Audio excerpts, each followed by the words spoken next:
सुप्रभात बच्चों। आज कक्षा 9 विषय सामाजिक विज्ञान, उपविषय भूगोल, प्रकरण भारत का भौतिक स्वरूप लेसन 2 है। आज हम लोग इस लेसन का अध्ययन करेंगे। भारत के भौतिक स्वरूप के बारे में आज हम लोग जो है जानने का प्रयास करेंगे। आइए आज हम लोग भारत के भौतिक स्वरूप के बारे में जानते हैं। भारत की जो भूमि है, प्रकृति ने जो भारत की भूमि को दिया है, उसमें एक आंकड़े के अनुसार देखा जाए तो मिलता है कि लगभग 30% क्षेत्र पर भारत में पर्वत पाया जाता है। इसके अतिरिक्त 24% क्षेत्र पर जो है भारत में पठार पाए जाते हैं तथा 45% क्षेत्र पर भारत में मैदान पाया जाता है। इन क्षेत्रों पर यदि देखा जाए तो भारत में अनेक प्रकार की विविधताएं हैं। इन्हीं क्षेत्रों में आप देखेंगे तो अनेक नदियां पाई जाती हैं, अनेक झीलें पाई जाती हैं, अनेक नहरें पाई जाती हैं। आज समस्त विविधताएं हमें देखने को मिलती है। आपको देखने को मिलेगा कि भारत एक ऐसा देश है जहां पर मैदानी क्षेत्र काफी संख्या में पाया जाता है। एक आंकड़े के अनुसार एक आप पाएंगे कि एक ऐसा देश जापान, जिसे हम विकसित राष्ट्रों की श्रेणी में हम लोग रखते हैं, अर्थात विकसित राष्ट्रों की श्रेणी में वह आता है, वहां पर मात्र 15% भूमि ही है जो कृषि के योग्य है, जबकि भारत में 43% भूमि जो है मैदानी क्षेत्र है जो कृषि के योग्य है। तो यह भारत वासियों के लिए एक खुशी की बात है। अब हम देखेंगे यह कि यह जो पूरा संसार जो पर्वतीय क्षेत्र, पठारी क्षेत्र, मैदानी क्षेत्र में बटा हुआ है, तो आखिर में यह ऐसा कैसे हुआ? प्लेट विवर्तनिक सिद्धांत के अनुसार ऐसा माना जाता है कि जो संसार की भूपर्पटी है, वह भूपर्पटी जो है लगभग 7 प्लेटों में विभाजित है। यदि सारे संसार का मानचित्र उठा करके देखा जाए तो उसमें मिलता है कि जो सारे संसार की भूपर्पटी है वह लगभग 7 प्लेटों में विभाजित है। और इसके अतिरिक्त बहुत छोटी छोटी सी प्लेटें हैं। आप देखेंगे, ध्यान अपना मानचित्र पर लगाएं यदि संसार के, तो आप पाएंगे कि जो भारत का क्षेत्र है, जो भारत का जो ऐसे मानचित्र है, तो यह जो खाली क्षेत्र आपको दिखाई पड़ रहा है, एक अनुमान के अनुसार यहां पर ऑस्ट्रेलिया महाद्वीप रहा होगा। जो आपको उत्तरी अमेरिका, जो आपको दक्षिणी अमेरिका का जो क्षेत्र दिखाई पड़ता है, वह कहीं न कहीं यूरोप और अफ्रीका महाद्वीप से मिला रहा होगा। जो आपको उत्तरी अमेरिका और जो आपको दक्षिणी अमेरिका का जो है क्षेत्र दिखाई पड़ता है, उसका यदि देखा जाए तो पश्चिमी भाग जो है वह कहीं न कहीं जापान और चीन इत्यादि से मिला रहा होगा। ऐसा हम नहीं कह रहे हैं, ऐसा प्लेट विवर्तनिक सिद्धांत कह रहा है। तो ऐसा माना जाता है कि पूर्व समय में, बहुत पहले की बात करें आप, तो प्राचीन काल में सारा संसार एक द्वीप में, एक महाद्वीप में था जिसका नाम था पैंजिया महाद्वीप। सारे संसार की भूमि एक ही द्वीप में थी जिसका नाम था पैंजिया महाद्वीप। वैज्ञानिकों के अनुसार, भूवैज्ञानिकों के अनुसार ऐसा अनुमान लगाया गया कि जहां आज हिमालय पर्वत है, वहां पहले कभी 33 सागर हुआ करता था, और उसके उत्तर में अंगारा लैंड और दक्षिण में आपको देखेंगे तो गोंडवाना लैंड, 2 विशालकाय पर्वत श्रेणियां थी। हुआ क्या कि जो 33 सागर था उसमें अंगारा लैंड और गोंडवाना लैंड से तमाम नदियां जो है बहती थी और वे नदियां जो है अपने अवसादों को ले जा करके 33 सागर में गिराना शुरू कर दी तथा अंगारा लैंड और गोंडवाना लैंड धीरे धीरे नीचे धंसने लगा। हुआ यह कि 33 सागर धीरे धीरे ऊपर बढ़ने लगा, ऊपर जाने लगा। अंगारा लैंड और गोंडवाना लैंड की पर्वतें जो हैं वह धीरे धीरे नीचे धंसने लगी। उसका अवसाद पैंजिया, उसका अवसाद जो है उस महासागर में जाने लगा। अब हुआ यह कि धीरे धीरे वह महासागर जो है पर्वत का रूप धारण कर लिया और अंगारा लैंड तथा गोंडवाना लैंड समतल भूमि का रूप धारण कर ली। तो इस प्रकार से यह देखा गया कि जो एक महासागर हुआ करता था आज वह हिमालय पर्वत का रूप धारण कर लिया। तो इस प्रकार यह अनुमान लगाना कठिन है, भूवैज्ञानिकों का ऐसा मानना है कि यह अनुमान लगाना कठिन है कि यह कार्य कितने दिन में हुआ होगा, लेकिन वास्तविकता यह है कि यह कार्य जो है काफी समय में हुआ होगा। अब आपको जैसा पता है कि भारत संसार में जो है सारा संसार का क्षेत्र जो है वह लगभग 7 महाद्वीपों में विभाजित है। तो यह प्लेट विवर्तनी का सिद्धांत था। अब आइए हम भारत के भौतिक स्वरूप का वर्णन करें, उसके बारे में जानें कि भारत का भौतिक स्वरूप क्या है। तो भारत के भौतिक स्वरूप का वितरण में हम पाते हैं कि हम अध्ययन के दृष्टि से इसको 5 या 6 भागों में विभाजित करते हैं। पहला इसका भाग जो है हिमालय का पर्वतीय भाग, जो लगभग 2400 किलोमीटर में फैला हुआ है। आप देखें तो पाएंगे कि यह जो है लगभग पाकिस्तान से लेकर के और आप चले जाएं तो देखेंगे कि अरुणाचल प्रदेश तक, यानी पश्चिम से पूर्व तक यह हिमालय का क्षेत्र फैला हुआ है। इसमें तमाम ऊंची और नीची श्रेणियां हैं, इसमें तमाम पर्वत श्रृंखलाएं हैं, तमाम जो है दर्रे हैं। यह सारी चीजें जो है इस क्षेत्र में मिलता है। यहां पर आप देखेंगे तो हिमालय के पर्वतीय क्षेत्र को 3 भागों में बांटा जा सकता है, जैसे जास्कर श्रेणी, लद्दाख श्रेणी, कराकोरम श्रेणी। यह सारी श्रेणियां जो हैं कहीं न कहीं इनकी अपनी अलग अलग विशेषताएं हैं। यहां पर आप पाएंगे कि अनेक प्रकार की वनस्पतियां पाई जाती हैं। यहां पर आप पाएंगे कि अनेक प्रकार के आपके जो है वहां की परिस्थितियां पाई जाती हैं।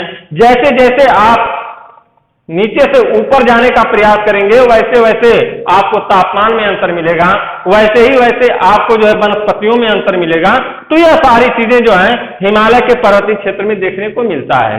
इसके अतिरिक्त आप देखेंगे हिमालय से अनेक नदियां जो हैं निकली हुई हैं, अनेक नदियां बहती हैं। जैसे आप पाएंगे कि सिंधु नदी, सतलुज नदी, ब्रह्मपुत्र नदी, गंगा नदी, यमुना नदी, ये तमाम नदियां जो हैं हिमालय क्षेत्र से ही निकली हुई हैं। और यह हिमालय क्षेत्र मैंने उस दिन चर्चा किया था कि हिमालय जो है यह हम लोगों का, हमारे भारत देश का जो है कई प्रकार से लाभ करता है। तो यह इससे जो है सतत बहायनी सदा नीरा नदियां निकलती हैं, जो सदा साल भर जो है बहती रहती हैं। कभी ज्यादा और कभी उनका पानी कम होता है, लेकिन यह सदा इससे नदियां जो है निकलती रहती हैं और उनका पानी निकलता रहता है, जिसका हम लाभ न सिर्फ बहुउद्देशीय परियोजनाओं के रूप में बल्कि नारों को निकाल करके अपने फसलों की सिंचाई के रूप में भी जो है करते हैं। इसके बाद आप देखेंगे उत्तर का विशाल मैदान। उत्तर का विशाल मैदान संसार के उन उपजाऊ मैदानों में से एक है जिन्हें हम अन्न का भंडार कह सकते हैं। विश्व के समस्त अन्न भंडारों में से जो है उत्तर का विशाल मैदान अपने आप में एक है। यहां पर आप पाएंगे कि सिंधु, गंगा, यमुना, ब्रह्मपुत्र, इन नदियों के द्वारा बहाकर लाया गया अवसाद जो है, अवसाद से बना हुआ यह मैदान है। और इस अवसादों के, नदियों के द्वारा लाए गए अवसादों से बनने के कारण यहां पर जो है आप देखेंगे कृषि कार्य काफी जो है उन्नत अवस्था में पाया जाता है। इसके अलावा आप देखेंगे कि इस क्षेत्र में आपको रोटी, कपड़ा, मकान, शिक्षा, स्वास्थ्य, इन सभी प्रकार की सुविधाएं जो है उपलब्ध हैं। यही कारण है कि इस क्षेत्र में आप देखेंगे तो पाएंगे कि यहाँ पर जनसंख्या का जमघट सा पाया जाता है। यहाँ पर जनसंख्या बहुत घनी है। बहुत घनी आबादी वाला यह जो है क्षेत्र है। इस क्षेत्र में अनेक नदियां प्रवाहित होती हैं। उन नदियों के कारण जो है कुछ लाभ भी होता है, कुछ हानि भी होती है। जैसे आप देखेंगे तो वर्षा ऋतु में कोसी नदी काफी हानि पहुंचाती है, लेकिन आप देखें तो इससे अनेक सदा नीरा नदियां जो निकलती हैं उनसे हमें लाभ भी होता है। जैसे अभी चर्चा हुई कि बहुउद्देशीय नदी घाटी परियोजनाओं के द्वारा उनसे हम पानी इकट्ठा करके हम बिजली का उत्पादन कर लेते हैं, विद्युत का उत्पादन हो जाता है, हमें बिजली प्राप्त होती है, कारखानों को बिजली प्राप्त होती है, तमाम शहरों और गांवों में वह बिजली जाती है। इसके अतिरिक्त नहरों के द्वारा अनेक प्रकार की जो है अनेक नहरें निकालकर उससे फसलों की सिंचाई का कार्य होता है। उसके किनारे जो है तमाम वृक्षों को लगाने का कार्य होता है, तमाम जो है बड़े बड़े जलाशय बना करके और उसमें जो है मत्स्य पालन का कार्य होता है। तो इस प्रकार से देखा जाए तो इस जल का उत्तर के विशाल मैदान में जो नदियां हैं उनके जल का काफी लाभ मिलता है। इसके अतिरिक्त आप देखें तो दक्षिण के पठार को भारत का खनिजों का भंडार कहा जा सकता है। इसका मुख्य कारण यह है कि इस क्षेत्र में खनिज पदार्थ बहुत बड़ी मात्रा में पाए जाते हैं, चाहे वह अभ्रक हो, चाहे वह ऑक्साइड हो, चाहे वह मैग्नीज हो, चाहे आप कोई भी जो है खनिज के बारे में सोचें तो भारत में यदि वह खनिज पाया जाता है तो वह दक्षिण के पठारी क्षेत्र में पाया जाता है। यहाँ की भूमि थोड़ी कंकरीली पथरीली अवश्य है, यहाँ पर नदियां भी हैं जो कुछ गंगा की जो है सहायक नदियां हैं, कुछ जो है यमुना की सहायक नदियां हैं, लेकिन इस क्षेत्रों में थोड़ा मिट्टी जो है वह कंकरीली पथरीली है, इसलिए अपेक्षा के अनुसार खेती का कार्य उतना अच्छा नहीं होता। परंतु फिर भी हमारे कृषक जो है मेहनत करके और उस मिट्टी में भी जो है फसलों का उत्पादन करते हैं। यहाँ पर आपको भी बतलाया गया जैसे कि यहाँ पर अनेक प्रकार के खनिज पाए जाते हैं। इस क्षेत्र में आप देखेंगे तो काफी भारत ने प्रगति किया है। भारत का औद्योगिक विकास जो है इसी क्षेत्र में ज्यादा हुआ है। आपको यह देखने को मिलेगा, चाहे वह कोयला की खानें हों, चाहे वह अभ्रक की खानें हों, चाहे वह मैग्नीज की खानें हों, चाहे वह ऑक्साइड की खानें हों, चाहे वह जो है किसी भी प्रकार के जो खनिज हैं, उन खनिजों को आप पाएंगे कि दक्षिण के पठारी क्षेत्र में ही पाया जाता है। इसके बाद आप समुद्र तटीय मैदान के बारे में जानते होंगे कि जो समुद्र के किनारे यह भाग आपको दिखाई पड़ रहा है, यह भाग समुद्र के किनारे लगभग ऐसे इस क्षेत्र को देखा जाए तो इस क्षेत्र में जो है काफी अच्छी कृषि की जाती है। तमाम नदियां जो है इसमें बहती हैं। जैसे आप देखेंगे तो पाएंगे कि एक पश्चिमी घाट पर्वत श्रेणी है, पश्चिमी घाट पर्वत श्रेणी, यहाँ पर जो है नीलगिरी पर्वत श्रेणी है, यहाँ पर इलायची पर्वत है, यहाँ पर पूर्वी घाट पर्वत श्रेणी है।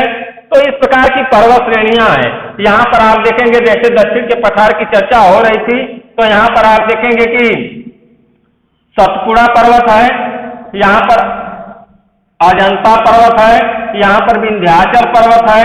तो ये तमाम पर्वत श्रेणियां हैं और पश्चिमी घाट से अनेक नदियां निकलती हैं। जैसे यहाँ से आप देखेंगे तो कावेरी नदी, यहाँ से आप देखेंगे तो यह है तुंगभद्रा नदी, और यहां से आप देखेंगे तो यह है गोदावरी नदी।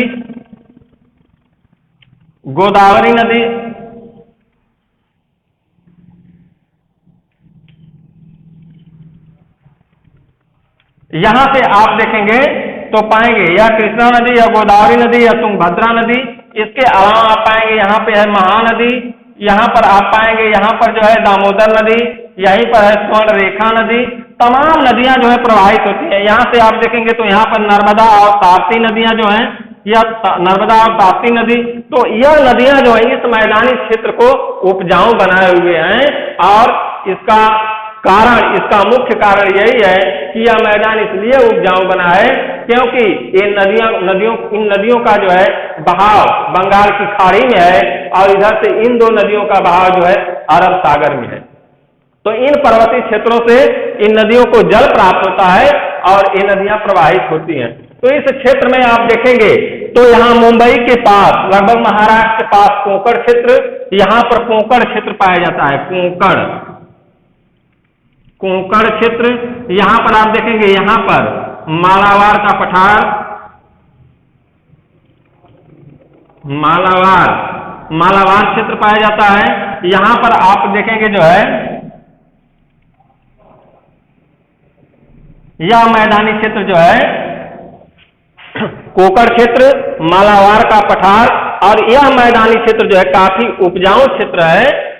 तो इस क्षेत्रों में भारत काफी जो है अपने उपजाऊ मिट्टी के लिए, काफी फसलों के लिए जो है प्रसिद्ध है।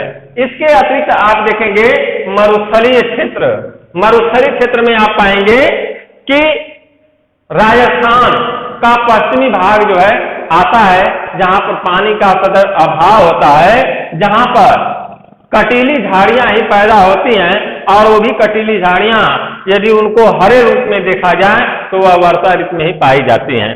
इसके अतिरिक्त आप पाएंगे कि द्वीप समूह भाग, भारत में द्वीपीय क्षेत्र जो है वह दो क्षेत्रों में पाया जाता है। एक है अंडमान निकोबार,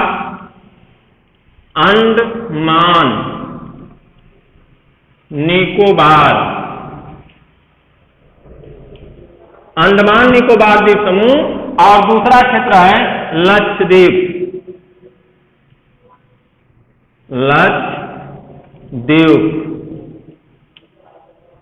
इन दो क्षेत्रों में लगभग भारत के 500 से अधिक द्वीप पाए जाते हैं, और इन 500 द्वीपों में से आप अनुमान लगा सकते हैं कि इन 500 द्वीपों में से लगभग 32 द्वीप जो है लक्षद्वीप में पाए जाते हैं।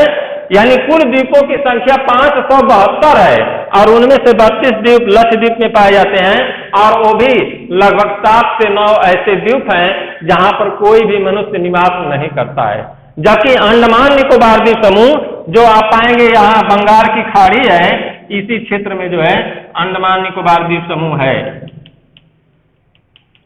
तो आप अनुमान लगा सकते हैं यहां पर जो है एक ज्वालामुखी भी पाया जाता है। भारत में एक ही सक्रिय ज्वालामुखी पाया जाता है बैरन द्वीप में जो है, तो वही ज्वालामुखी भारत में एक पाया जाता है। तो इस क्षेत्र में आप देखेंगे यह द्वीपीय क्षेत्र, और यहां पर आप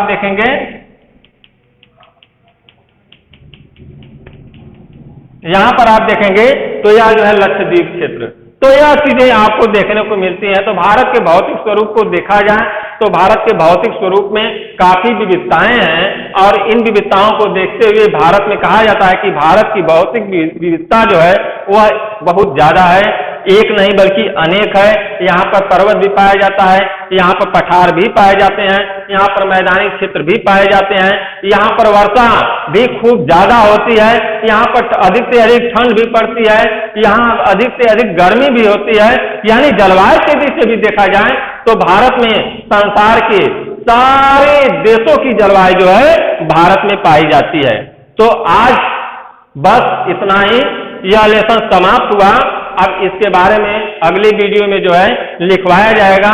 हाँ, मेरा कहना यह जरूर है कि जो भी कुछ आपको जो है नोट्स लिखवाए जा रहे हैं उस नोट्स को आप तैयार करिए, और तैयार करने के उपरांत जो भी कुछ आपको वीडियो सामने जा रही है उस वीडियो को देख करके आप अपने नोट्स पर जो है उसे प्रतिदिन लिखने का कार्य कीजिए, ताकि आपको जो है सारी चीजें जो है सदैव ध्यान में रहें।